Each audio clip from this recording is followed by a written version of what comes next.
আচ্ছা, তারপর আমাদেরকে 8 নাম্বার কোয়েশ্চেনে কি বলেছে যে 40 কেজি ভরের কোনো বস্তুর উপর 500 নিউটন বল এত সেকেন্ড ক্রিয়া করে, তাহলে বস্তুটির ভরবেগের পরিবর্তন কত কেজি মিটার পার সেকেন্ড হবে? এটা তো আমাদের নিউটনের সেকেন্ড ল দিয়ে করতে হবে। এই যে rate of change of momentum equals to force is proportional to the rate of change of momentum. এখান থেকে আমরা ডেরিভেশন করে কি পাই মনে আছে?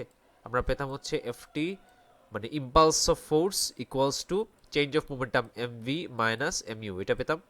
তাহলে আমাদেরকে ওই চেঞ্জ অফ মোমেন্টাম বের করতে হবে। তো বেসিক্যালি চেঞ্জ অফ মোমেন্টাম বের করা যা কথা, ইম্পালস অফ ফোর্স বের করা একই কথা। আমি জাস্ট এটা বের করে ফেলি, তাহলেই তো হয়ে যাচ্ছে। তাহলে এখানে আমাদের ফোর্স হচ্ছে 500, আর টাইম হচ্ছে গিয়ে কত, 5 সেকেন্ড। তাহলে এটা কত হবে? এটা হবে 500 × 5, কত হবে তাইলে? 500 × 5 করলে হচ্ছে গিয়ে 2500, তাই না? আর এটা ইউনিট দুইটাই বলা যায়, নিউটন সেকেন্ডও বলা যায় অথবা কেজি মিটার পার সেকেন্ড বলা যায়, যেহেতু এটা দ্বারা চেঞ্জ অফ মোমেন্টামও বোঝায় আর ইম্পালস ফোর্সও বোঝায়, হোয়াট এভার।